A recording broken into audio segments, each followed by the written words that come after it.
வணக்கம், வாழ்க மகிழ்வுடன். இது சிபிஎல்லின் சிந்தனை களம். தினம் ஒரு திரவியம், மனதுக்கும் உடலுக்கும். கிடைத்த வாய்ப்பை பயன்படுத்துவது, இதுதான் இன்றைய தலைப்பு. ஒருவருக்கு நீண்ட நாள் ஆசை, தனக்கு ஒரு சைக்கிள் வேண்டும் என்று. கடுமையாக உழைத்து அவருக்கு அவருடைய சேமிப்பு எல்லாம் வைத்து ஒரு நாள் ஒரு சைக்கிள் வாங்குறார். கடவுள்கிட்ட வேண்டுறாரு, எனக்கு சைக்கிள் கிடைக்கணும்ட்டு. அவர் நடந்துருச்சு. உடனே என்ன பண்றாரு, அந்த சைக்கிள் எடுத்துட்டு போய் கோயிலில் சாமி கும்பிட்டு கடவுளுக்கு நன்றி சொல்லிட்டு வரணும் அப்படின்ட்டு போறாரு.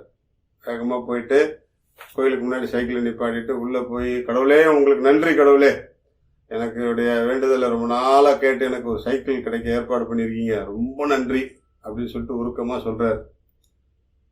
அப்போ கடவுளுடைய சன்னிதானத்தில் சாவியை வச்சு வேண்டிக்கணும் அப்படின்னு சொல்லிட்டு பாக்கெட்டில் கை வைக்கிறார். சாவியை காணோம். ஐயோ, சைக்கிளில் சாவியை வச்சுட்டு வந்துட்டோம் போல் இருக்குன்னு சொல்லிட்டு ஓடி போய் பார்க்குறாரு. பூட்டாத சைக்கிள்னால கோயில் வாசல் அப்படியே இருந்தது. இவருக்கு சந்தோஷத்துக்கு மேலே சந்தோஷம். பூட்டாத சைக்கிள் கூட கடவுள் காப்பாற்றி கொடுத்துட்டாருன்ட்டு அப்படியே சாஷ்டாங்கமாக விழுந்து, பூட்டாமல் வச்சிருந்த சைக்கிளை காப்பாற்றி கொடுத்துட்டீங்களே கடவுளேன்னு சொல்லிட்டு நன்றி சொல்லிட்டு திரும்பி பார்க்குறாரு. சைக்கிளை காணோம். இது ஒரு நகைச்சுவையாக தெரியல. கடவுள் ஒரு வாய்ப்பு கொடுக்குறார்.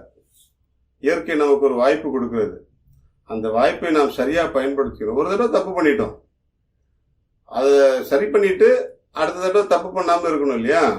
அந்த தப்புல இருந்து இது வெளியே வந்துட்டோங்கிற உணர்ச்சி பெருக்கில் இந்த மாதிரி நிறைய அடுத்த தப்பு பண்ணிட்டு நிரந்தரமாக அந்த தப்புலேயே மூழ்கி கிடைக்கிறோம் நம்ம.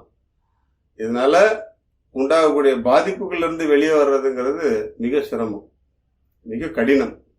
அதனால கிடைத்த வாய்ப்பை உடனடியாக பயன்படுத்திக் கொள்வோம்.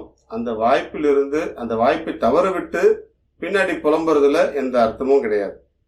அதனால வாய்ப்புகள் நம்மை தேடி வரும்பொழுது அவை கெட்டியாக பிடித்துக் கொள்வோம்.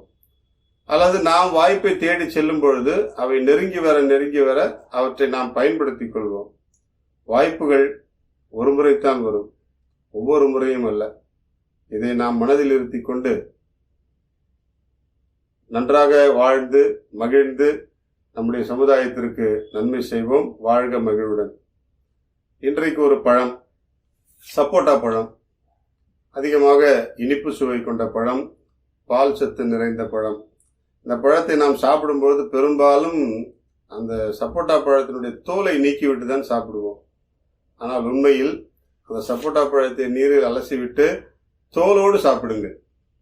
சப்போட்டா பழத்தை தோலோடு சாப்பிடும் பொழுது அதனுடைய சத்துவம் முழுமையாக நம்முடைய உடலில் சேரும். குறிப்பாக வயிற்றுப்புண், வாய்ப்புண் இருக்கிறவர்களுக்கு அது ஒரு அருமையான மருந்து. சப்போட்டா பழத்தை நாம் தோலோடு சாப்பிடுவோம். அப்பொழுது அதனுடைய சத்துக்கள் நம்மை முழுமையாக சென்றடையும். நாமும் ஆரோக்கியமாக வாழ்வோம். வாழ்க மகிழ்வுடன்.